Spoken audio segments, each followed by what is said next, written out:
Hello viewers, I'm SB and welcome back to Roadwarden, where today, finally, I think we're gonna meet Eudocia, and then if we don't get to stay here or something, I am very concerned for what is going to happen shortly afterward.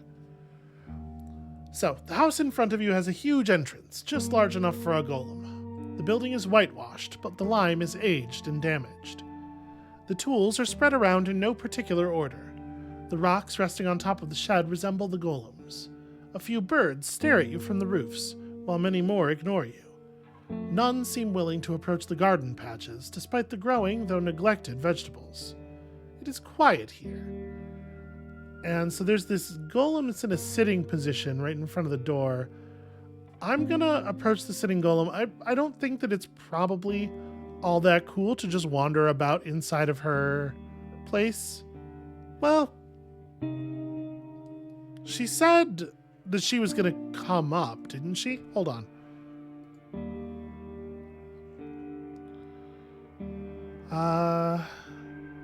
Go inside, I'll be with you soon. Okay, yeah, so I'm not like in a hurry to go meet her.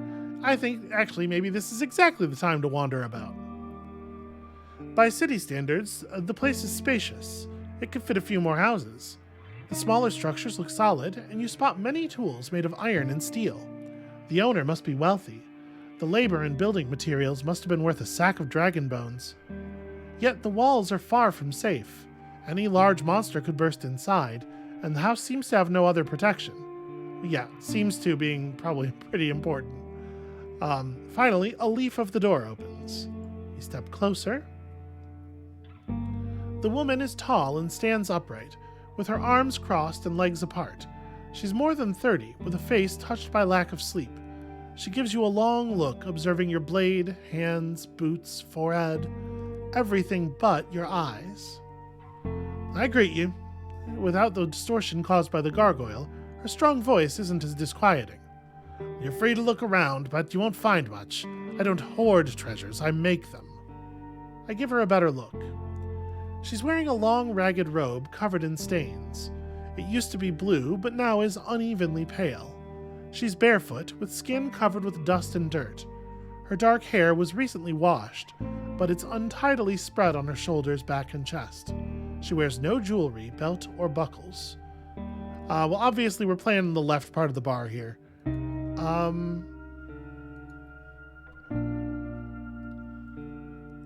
What do we want to do? Let's get to it as a little bit too... she's probably busy, though. She might appreciate... So she's too busy to meet people during the day. But maybe she's like intentionally not busy right at this moment. We're like, right, it's okay to come see her in the early morning or late at night because of the fact that she is less busy at those times. So maybe I don't need to be like so pressed. I guess both the friendly and the distanced options take her time into consideration, so I guess they're both fine. Let's go friendly here. I'm glad you have a moment to spare. I won't bother you for long. She looks at the ground and drawls out her words. I sure hope not. I'm not interested in chatter. If you need to bother me, speak in the tongue of dragons and barter. If you need to bother me, speak in the tongue of dragons and barter. I don't serve Sue, I don't offer baths.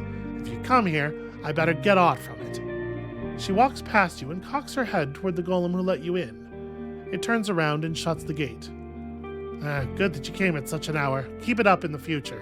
If you ever come around here in the middle of the day, you'll stand outside looking at the doors like an ibex. We don't need more salutations. So, her voice remains cold.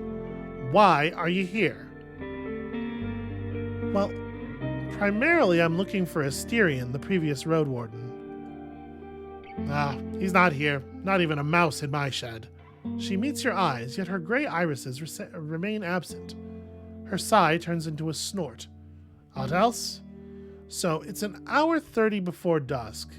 We definitely can't make it anywhere. The road's muddy.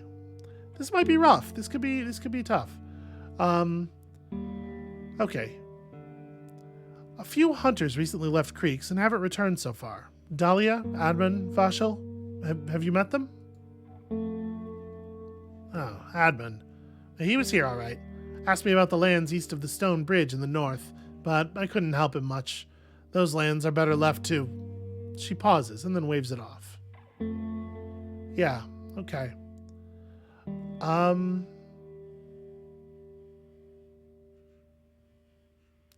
So she wants to do business. Do you have anything interesting to sell? Well, I'm not a trader. I do the stuff people ask me about, and they're not for sale. She glances at the house, then toward a pocket at her hips. There's but one tool I'm willing to part with, for 11 bones, but it's for spellcasters only. She reaches out to you. On her open palm, you see a flat, small pebble, bluish, but in no way unusual. There, you put it in your mouth and press it to your palate. No chewing, she smirks. If you're a sorcerer, it'll restore your pneuma. Okay. What if it's used by someone who still has pneuma in them, or can't use magic? Oh, you don't want to do that. She grabs the ends of her hair. It'll boil your blood and rip your skin apart. Each shell is like a bottle for pneuma, and it has its limits. You can train to contain more of it, like I've been doing for more than 20 years now, but there's no magical rock that's going to do it for you.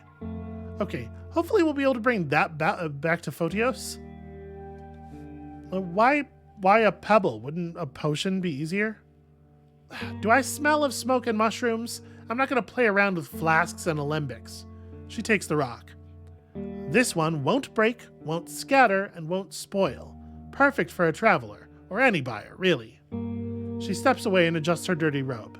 It works, and it won't hurt you if you're smart with it. It's a lifesaver. Yeah, I'll think about it. I found a barren field that might be affected by a curse. Do you have anything I could use to see if I'm right? A cursed field? Where did you find this stuff? As you explain briefly, she observes your boots. Well, I know the place, but... She steps away and approaches the garden patch by her house. She observes it for a moment, then kneels down, paying no attention to her robe, and reaches for a wooden spade. What she digs out looks like a tree sapling with 2 leaves that are as large as a hand and a thin elastic stalk. It's shorter than your head. Ha! Do you look at that? Still green. Give me 2 dragons and I'll put it in a bag with soil. Should survive at least a couple of days. How does it work? She straightens up. Well, you plant it, of course. Wait for half an hour and you'll see.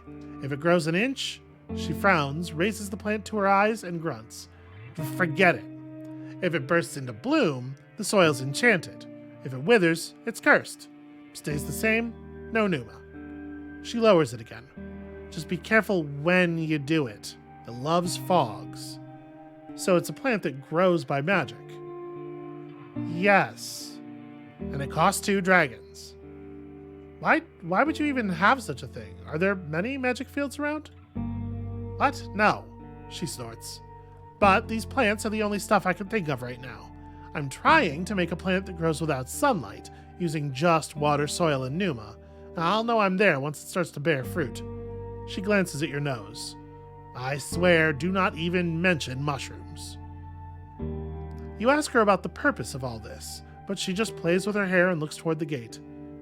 Just a hobby of mine. Yeah, how much money do I have left on me? 10? You know what? I'll take it. Here are the dragons. Because if we could get confirmation that soil is cursed, we could use that to make the blinding powder, right?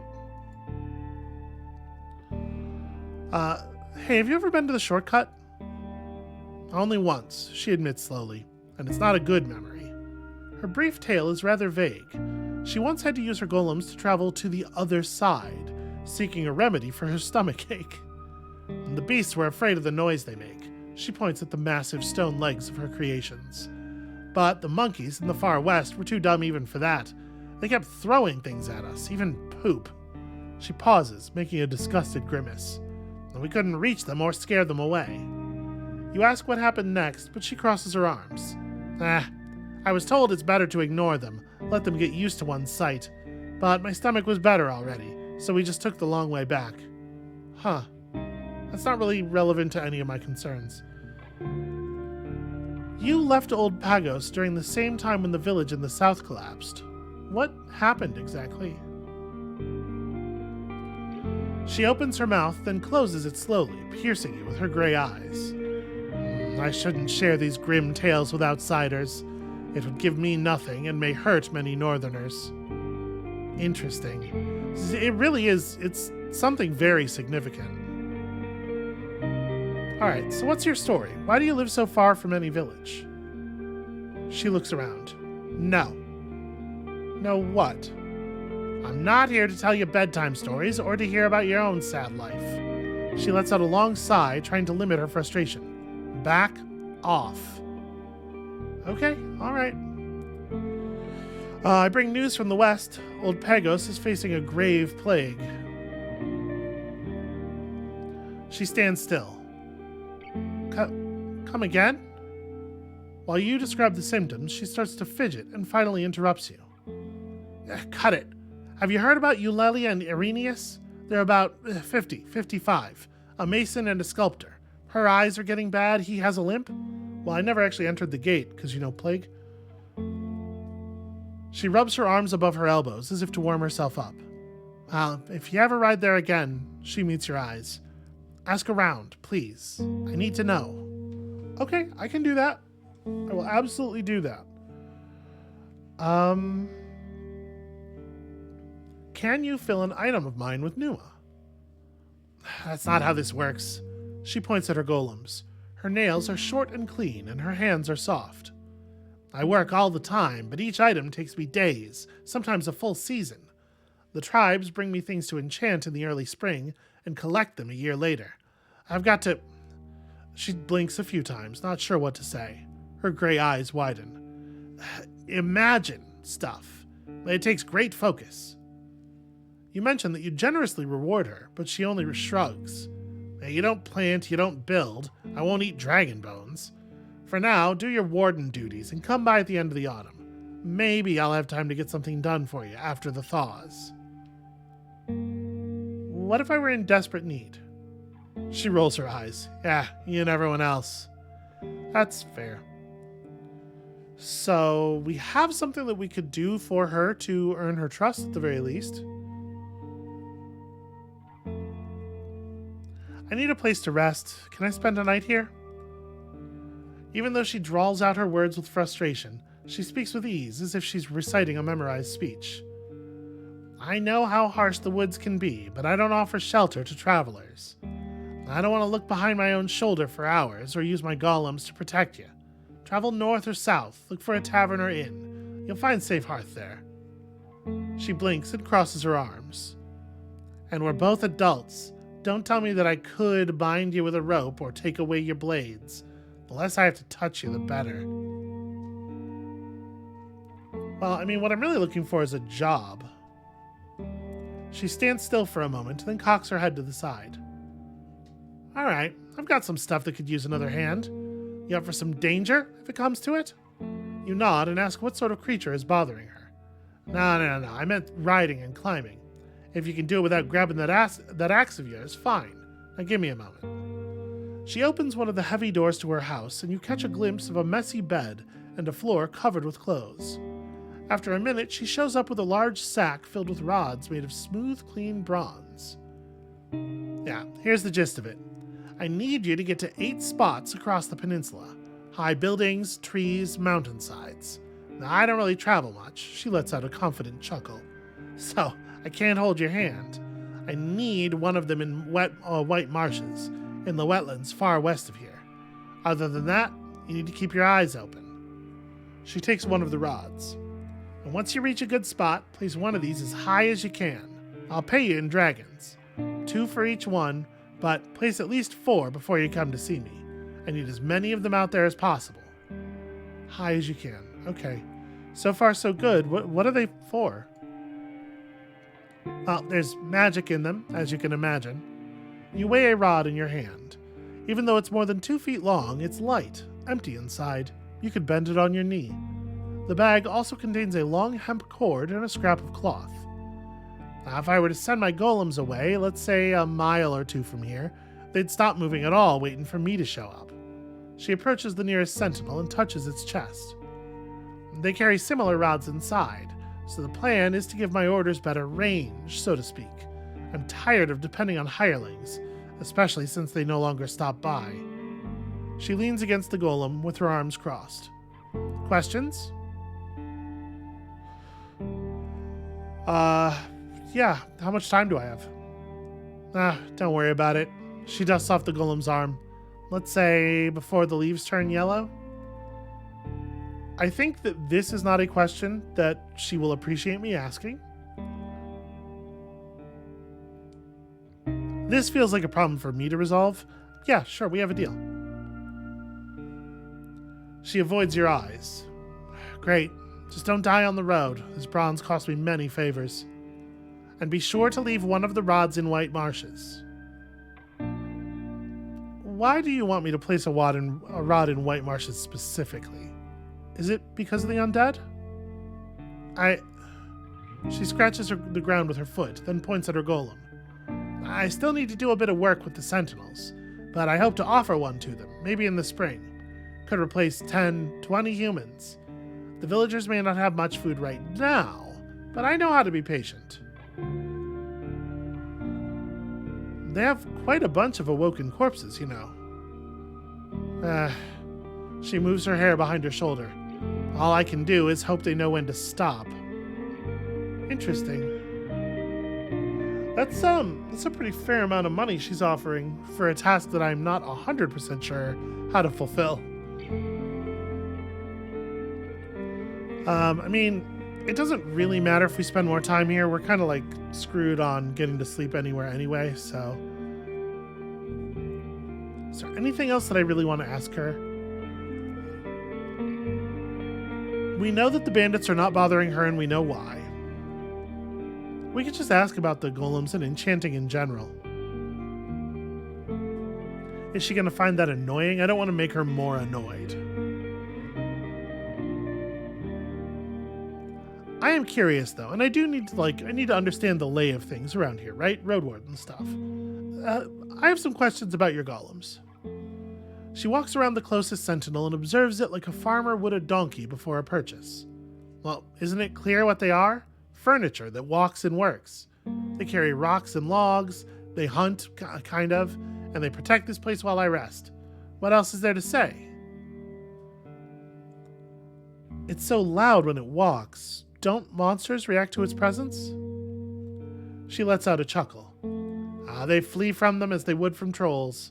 They can't stalk their prey or jump on them from a bush, but when they don't move for long, beasts take them for rocks. It's not like they need to breathe. It just sits still, waiting for a roe deer to get close.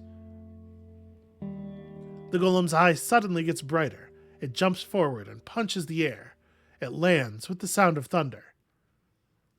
That's why I need them to be so large, the enchantress explains. I can't give them muscles. The speed I give them is pure pneuma. Being firm and heavy helps. She disregards your mention of the wrath of the herds. True, I make more mess than most humans would, but that's one of the reasons I stay away from the villages. Being all alone, I give the beast time to get used to my walls, and my sentinels know to stay away from unicorns and pebblers. Do they talk? Eudocia still moves her lips, but her words are coming from the stone creature, which doesn't move an inch. No more than the gargoyle you've seen. The voice is deep, distorted by an echo.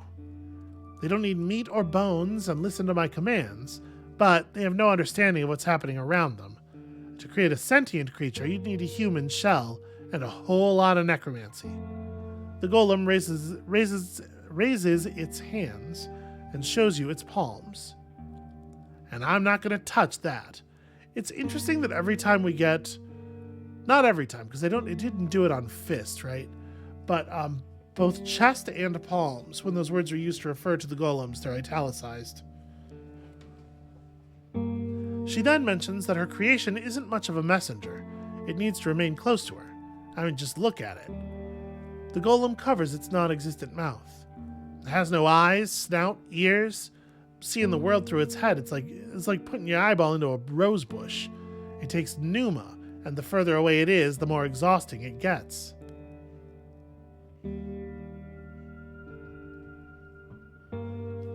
Will she respect me being curious about the mechanism?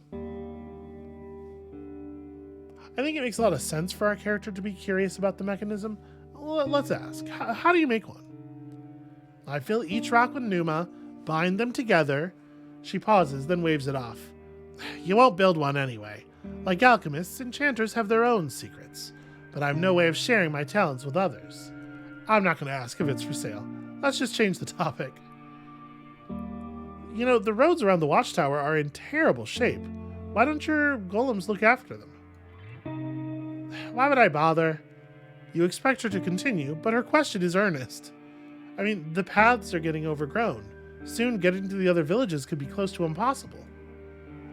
She twirls her hair, looking in the direction of the tower. It may be for the better.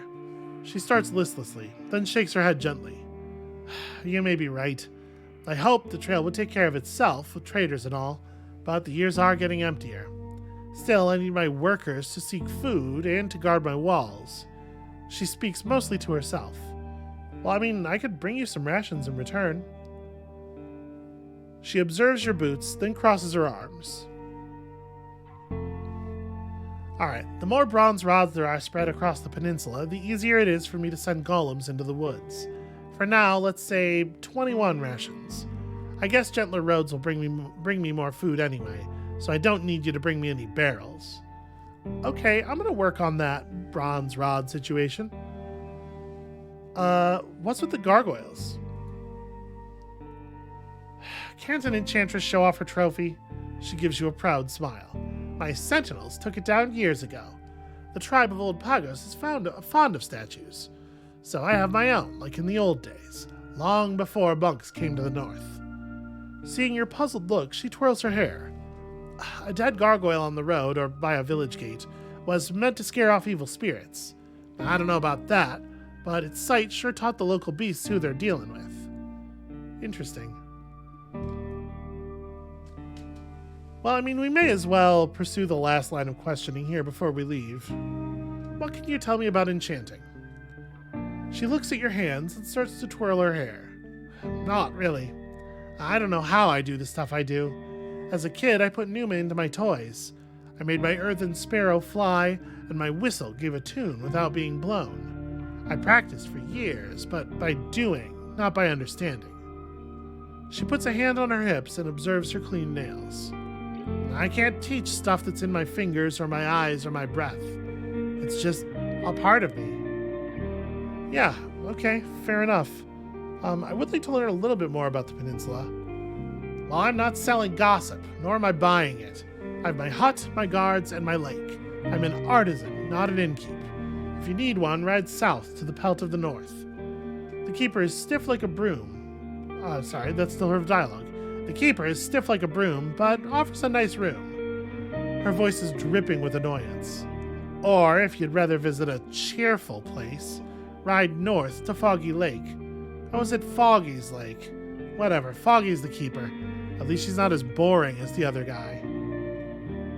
Alright, well, I do need to seek shelter, is the thing. Alright, you can find closest shelter at the Pelt of the North. The creatures of the night are surely going to attack you.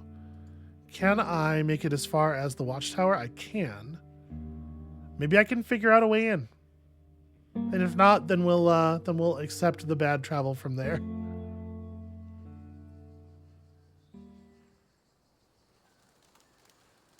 Okay, the watchtower is blending with the wilderness slowly. You're surrounded by the thunderous humming of the trees. The blue and black birds are carrying small sticks, leaves, and grass in their beaks and move these spoils to the roof. I'd have to get to the roof for one of the bronze to do one of the bronze rods.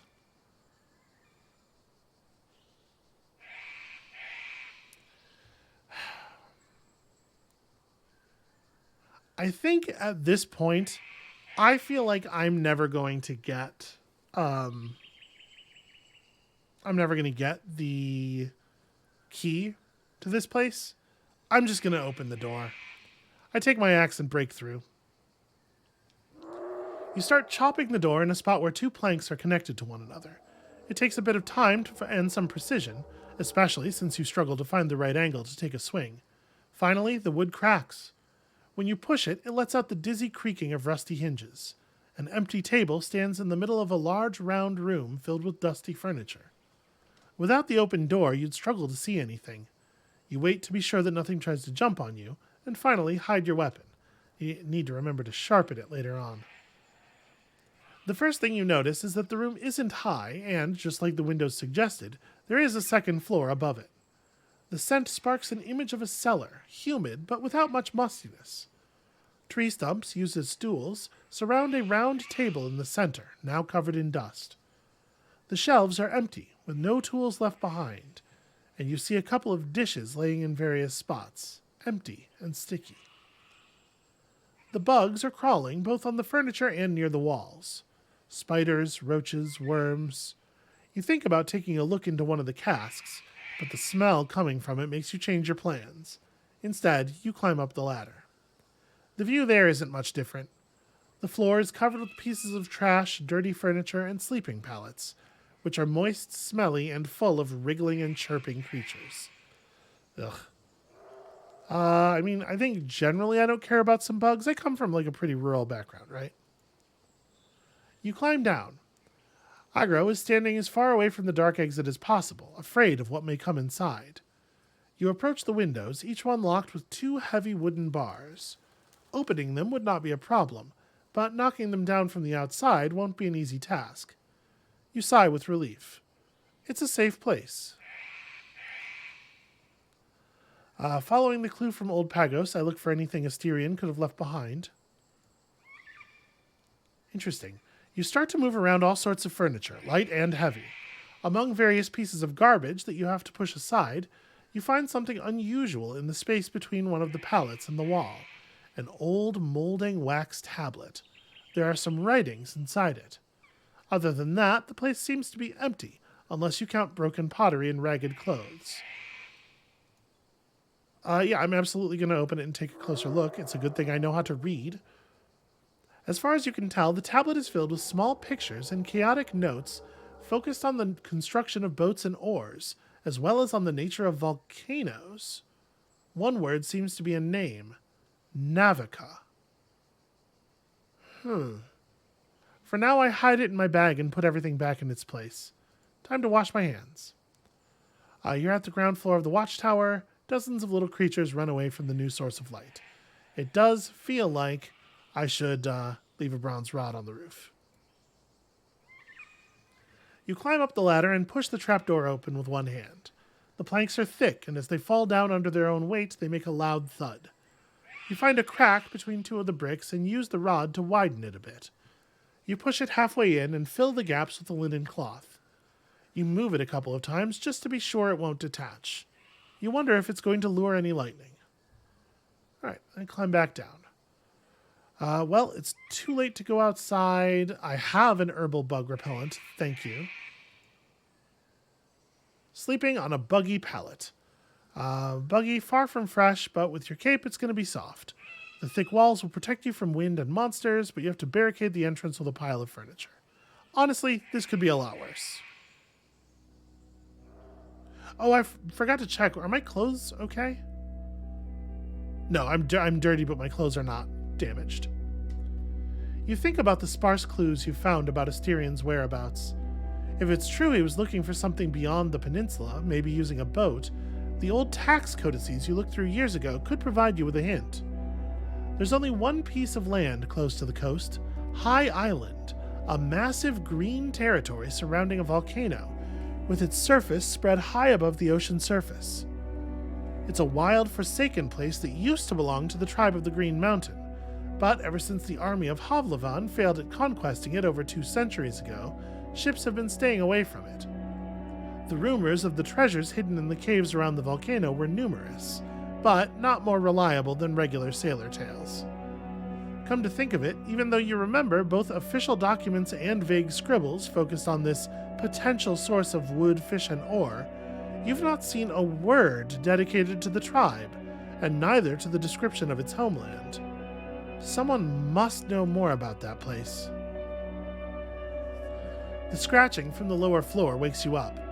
You get out of the blanket and look down the ladder. The main door shakes. Just in case, you open a window and glance outside. A pale, muscular fright ape tries to open the entrance with its massive hands, but to no avail. After it hears the screeching of a shutter, it looks at you with dead black eyes, then grabs one of the bricks and bounces up, shortening the distance quickly. You lock the window with every bolt and bar it has, just in time to keep the shouting monster away. The ape punches the planks fiercely, then climbs even higher, looking for another entrance, but is incapable of recognizing the trapdoor, and after another few minutes, you think it gave up.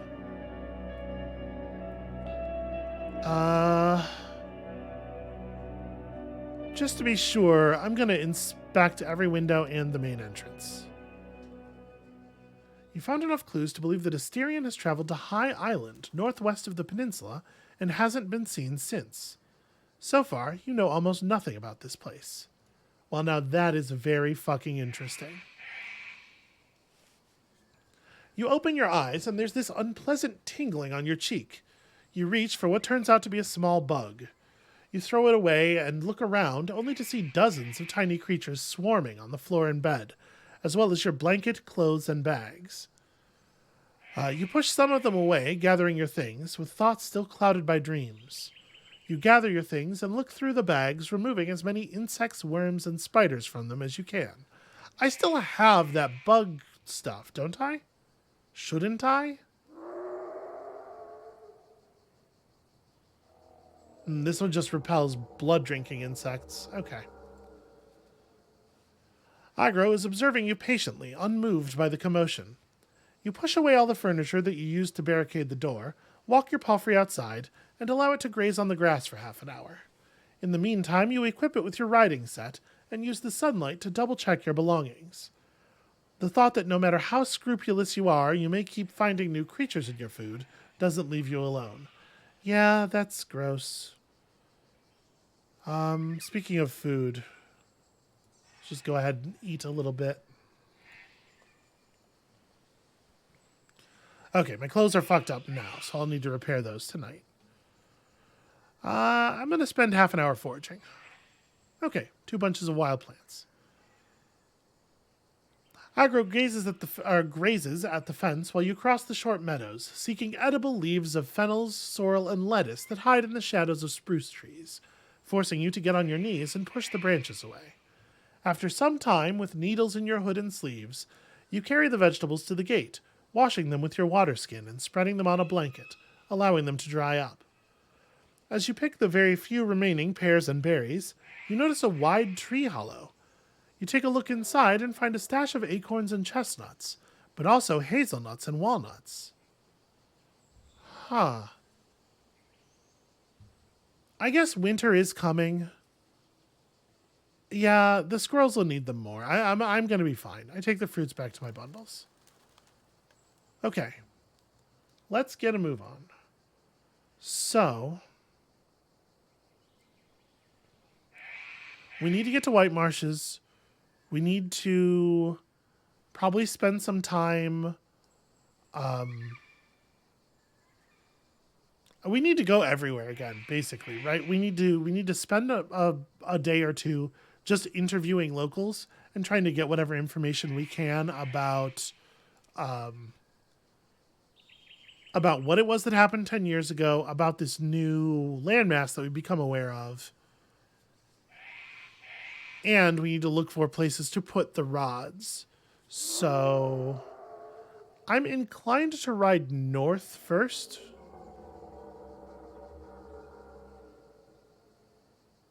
Right, there's a nice cluster of stuff up here. Let's see about heading north first. I don't really think I need to do more foraging. Let's just head to Creeks.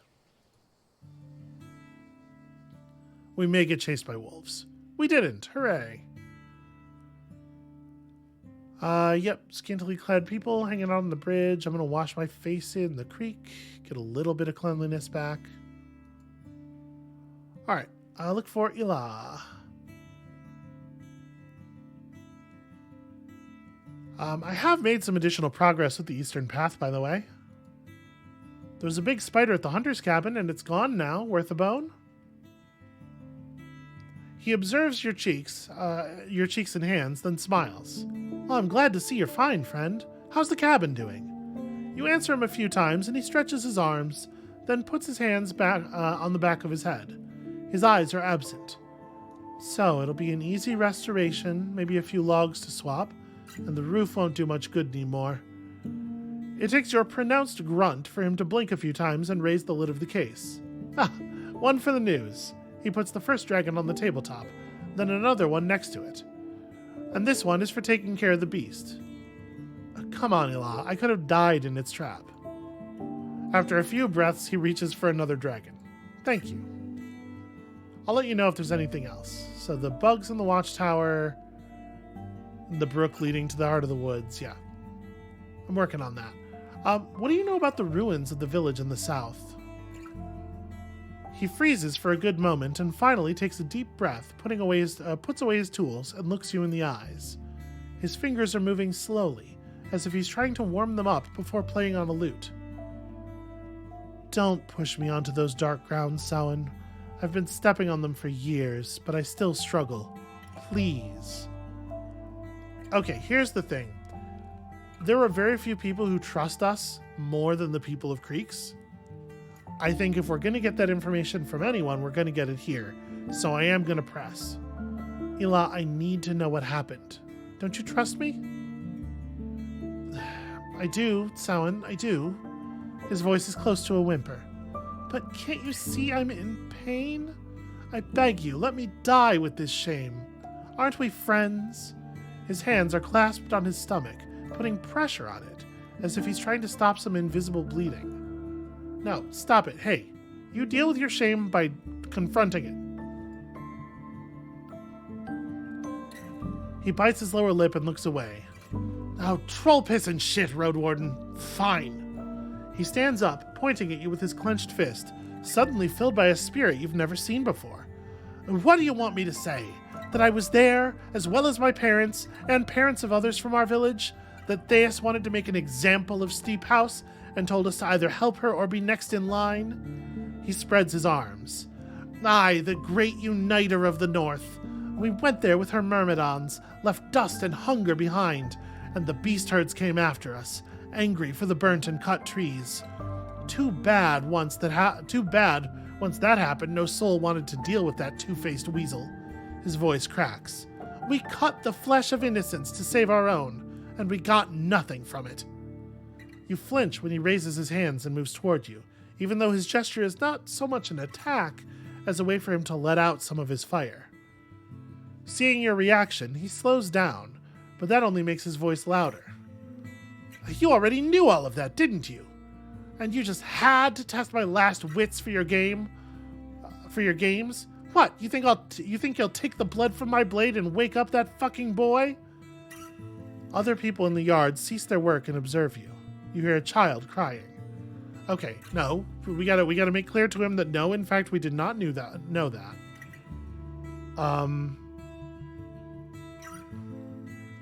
So yeah, you're lucky that you faced no consequence even if you deserve them. I don't want to go here. The situation's not clear to me entirely from what he said, but it definitely sounds like he was to some degree coerced. I think I'm going to take this middle option, even if it's maybe a little bit letting him off the hook. I speak softly. You're a victim, not a villain. Theus would have struck them with or without you, and maybe killed you as well. But you're alive, and you try to put your life to good use. There are no words, he starts, swallowing his tears, then flounders through sounds. No words that can wash my dreams, Samhain. I can't be forgiven, and I can't fix anything. He turns around and lurches into the building with his tools.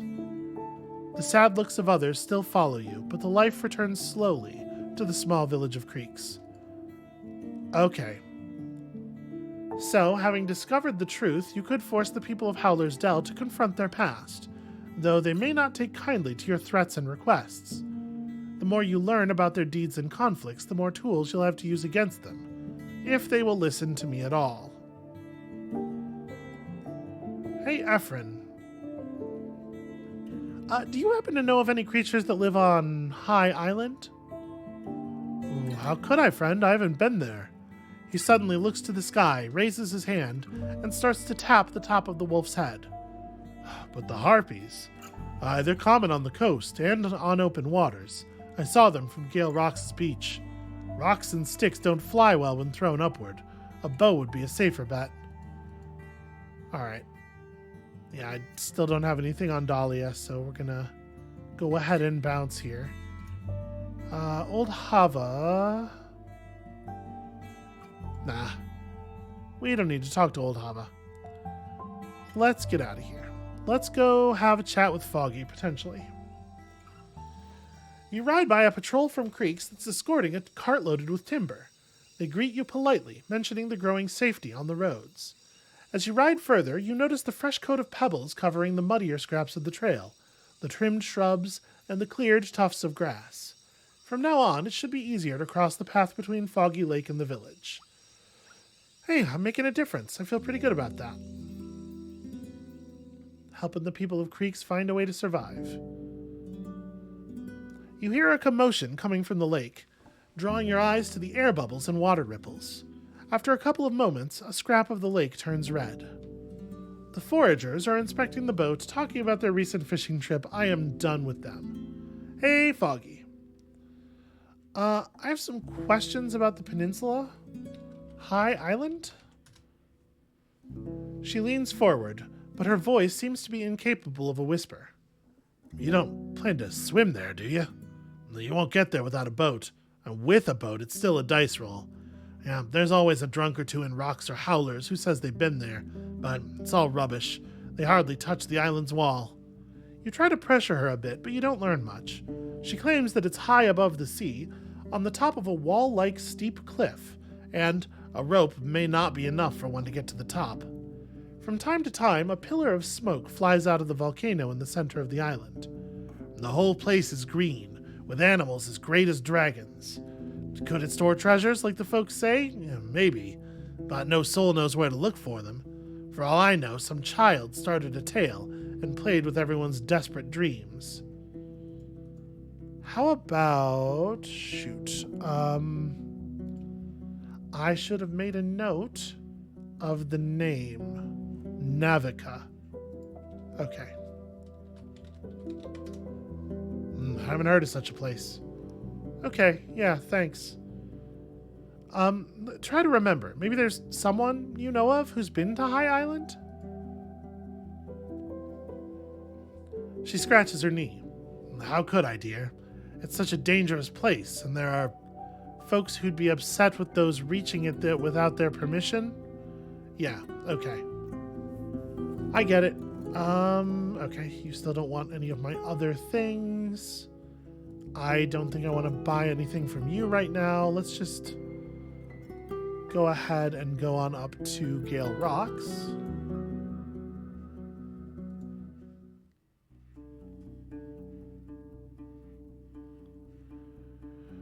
The workers are now resting, preparing themselves for the arrival of the fishers, while the younger locals still have time to move wares and tools between the buildings. Wherever there's a table or bench, there are people feasting on roasted fish and fresh fruits, and the smell of herbs burns your nostrils. The youngsters are focused on their play, overseen by the elders, but even they seem to have little energy left. The laziness covers everyone like a fresh blanket. I am wondering if Navica is a name of a person? Navica's the best boatmaker in the north, says a young boy with a proud posture. Okay, this is a little cheaty because I tried to look for boatmakers earlier, and the game acted like that was a crazy thing for me to do. But you would think that asking people about boatmakers would have led to this, right? Maybe I didn't. Maybe I just didn't quite hit on whatever the search string is that would have worked. Come, I'll take you to her. The carpenters have their space at the edge of the village, separated from the saltery with a stone wall that catches the shavings before they reach the fish, and which are then swept into a pile and moved to the smokehouse. The tiny woman keeps her distance from the other workers, partially because of the many bits and pieces she needs constantly at hand, as well as logs, steamed planks, and a boat keel only a few steps away from her. She must be at least 40, older than any other woodworker in sight. Her light brown hair is in a ponytail, letting her work, and the simple tunic and pants, made of hemp in 3 shades of red, have short sleeves and legs. Her tanned skin is like dark honey. She glances at you from afar and turns away, cutting some sort of log without pause, as if hoping you won't notice her. The massive broadaxe, made of fine steel, looks even larger as it's resting on her back, and it's engraved with the shape of a toothed eel twisted into a spiral. The kid leaves you alone, and you're standing in silence. I'm going to ask her about High Island before I ask about Asterion. I've heard you make boats. Yep, I make boats. She doesn't raise her eyes. And what can you tell me about High Island? She speaks slowly, stepping between words as if they're poison ivy. Not much. It's a deadly place, and we are forbidden to travel there, we are. All them old deals between the tribes and villages. Who can understand them? That ain't like the fish there are worth the effort. Okay. I was hoping you might be a little bit more forthcoming. I have reason to believe you know what happened to my friend Asterion. You tell her what you've learned, and her hands slow, then finally stop. You've some wrong ideas. I don't know where he is now, or if he's alive or dead. Just that he needed a small boat, I sold it to him, he took it to the beach, and that's all I've seen of him. So you're saying you don't know where he set off? She pauses and scowls at you. Yep, that's what I'm saying.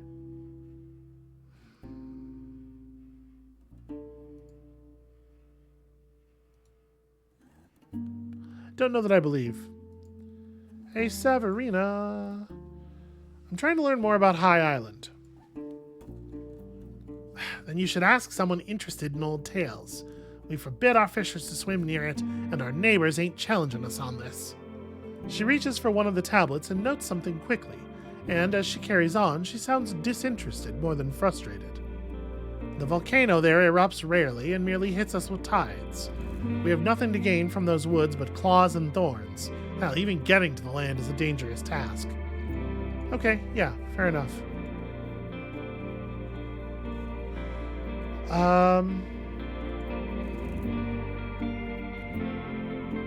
Will the fishers still be here? We already can't make it to Howler's Dell. Trying to figure out what else I think is a useful way to spend time here. I do want to talk to Photios. Yeah, we should go to the pier. I want to talk to Photios.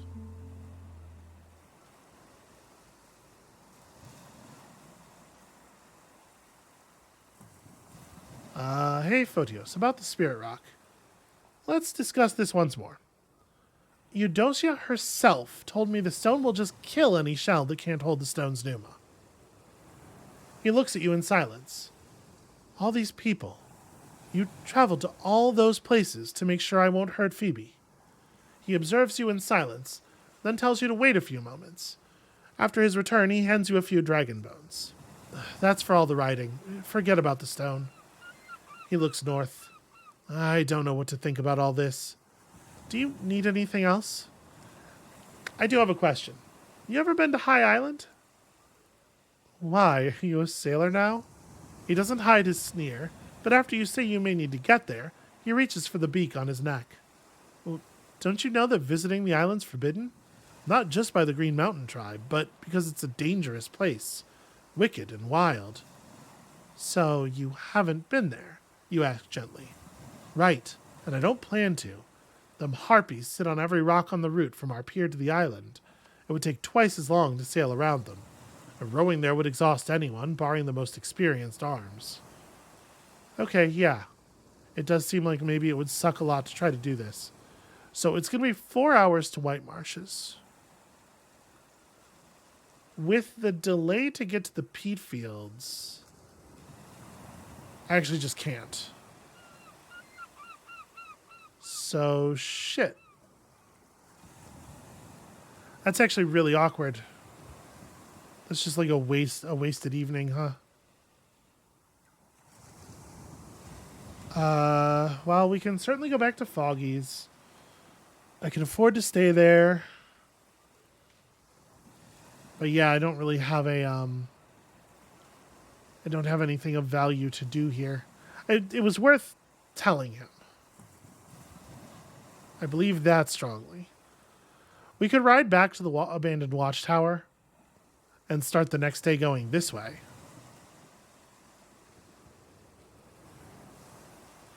Maybe that's a good idea, actually.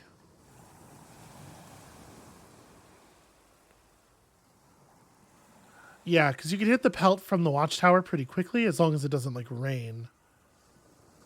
And then...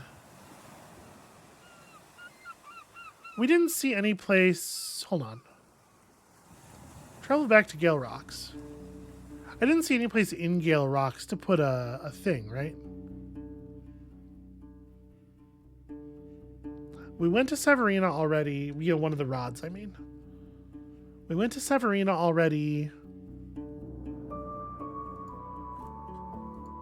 Tatius, yeah, okay. I have a lot of money on me. I'm just kind of curious if I can see an option somewhere that might be. I'm trying to think, like, do we know for sure of anybody who got up high? Like, anybody whose place was up high? I don't think so. Yeah. All right, I guess let's just go. So we ride back down here. We hit this stuff. Maybe it's better to stay at Foggy Lake and then try to do White Marshes as early in the day as possible. Like, obviously, I'm going to want to go talk to... oh, I can never remember her name.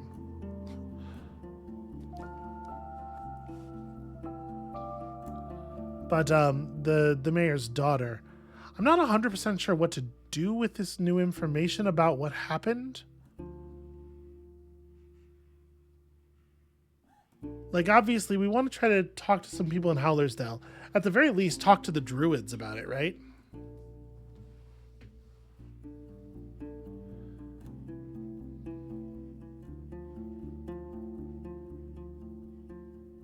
Yeah, let's stay at Foggy's and we'll ride down from the north.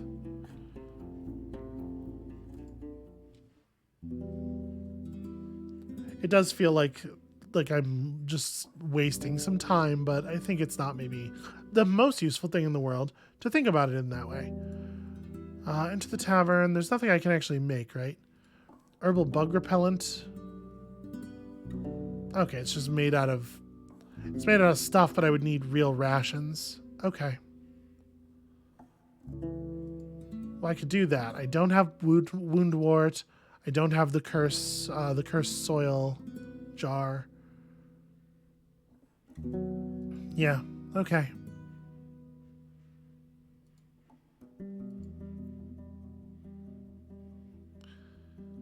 I don't know if I even do want to buy fresh meals. I have enough plant food, I feel like. I'm just going to sleep. Take a rest in the attic here, get ourselves a... oh, I forgot I was going to repair my clothes. Shoot. You are in the labyrinth of alleys in Steep House, which shifts after every step. You wander by the blooming gardens, burning houses, laughing newlyweds, cut off limbs, fresh hair pies, chewed bones, carts loaded with barrels, and falling trees. You're sitting at a table in front of the Ape Ale Inn, surrounded by laughing skeletons. Theus, naked and covered in blood and ashes, holds your hand, forcing you to stuff your mouth with raw meat from a bottomless bowl. Every bite, tasting like the metal of an old key, burns your mouth, but you can't scream. The unyielding grasp brings pain and delight in equal measure, and you wouldn't dare to try to escape it. The smoke coming from your roasting flesh starts to fill your eyes, but they have no tears to spare. You wake up and reach for a water skin so you can rinse the ash from your hand. It takes you a few heartbeats before you realize where you are. Yeah. I'm really unsure because I don't feel like I have a good view of exactly what it is that happened. I'm really unsure how much I blame the people of Howler's Dell overall. Like, I would really like to know what exactly it was that Theus was telling them. For the moment, I'm going to think Theus must have lied to them. She's the one who bears the responsibility. But I really do want to find out if that's actually the case. All right. Outside. Take a moment, eat some wild plants, just in case bad stuff happens while we're moving.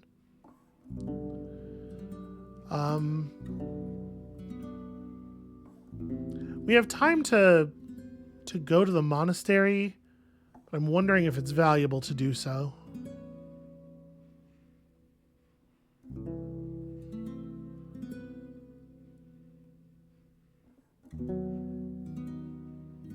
So it's an hour from, it's going to be an hour to and from the Western Crossroads.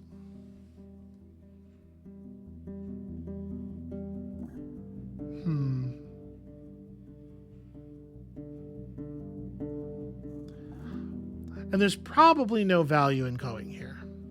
The only things that are potentially interesting is the ability to ask people about things, right? And the people in the monastery are so locked up, it doesn't seem likely to me that they're going to know anything. I want to go back to Howler's Dell.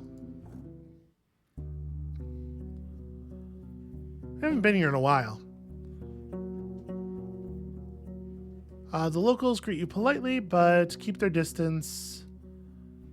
If I want to place a bronze rod... Oh, right, that's why I would do that, because the bronze rod. Yeah, that makes sense. Also, I was going to... Okay, we're gonna get White Marshes on the way back. I just totally spaced on White Marshes because I'm so concerned about Steep House. To the tailor. I've gathered quite a bit of spider silk. Would you like to buy it? Or we could do fancy clothes. Jesus. I don't think I want to do this. I don't think I want to buy fancier clothes. You show her the wrapped stick, and without asking, she takes one of the shorter threads and starts to stretch it. She nods. I do. What do you want, the dragon rings or the better jacket? You ask her for the details, and she loses more of her patience with every breath. 10 rings for the thread, or give me 2 hours now, and I'll put some of it here. She vaguely points at bits on your gambeson, to make it stronger and easier to wear.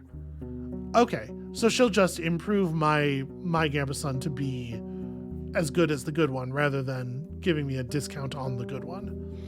Well, I think I probably don't need 10 dragons all that badly right now. I guess the question is, and this is a real question, how badly do I think I need that crossbow? You know what? Give me the dragons. Yeah. We may well need that crossbow, honestly. I go to Elpis the Druidess. I seek knowledge about High Island. There's a lightning in her blue eyes. While the other druids give you suspicious looks, they say nothing. I wish I could teach you, but the truth is, she swallows, and you notice a hint of shame in her voice. I do not know much about the place. There's but one forest speaker who carries this old tale. 'Tis the elder living in the cave in the south. Ask him. With every word, she puts more of her weight on her staff. To do me a favor and teach you what I cannot. Okay, well, I was going to go back to him anyway. Okay. I was kind of hoping I was kind of wondering if I could talk to them about Steep House. Seems like a weird no. Go to the main square. Hey, Akakios. How's your daughter? Did that potion work? Oh, she's fine. Brought back her first lizard. Thanks to me. He exhales. She didn't accept my help. A burnt bridge. But I had a chance to talk with her. At least now I can heal myself when we get swarmed by the undead, or brigands, or goblins, or the unites. Whatever it is that we're afraid of now. Hey, I bring goods to sell. He gives it a long look. Where'd you get it? From my source. He brushes the hair of the dead creature and gives you a long look, then a respectful nod. 5. Hell yeah, deal, absolutely. What else are you hiding? So he would give me 2 rings for one. You know what? I was just curious.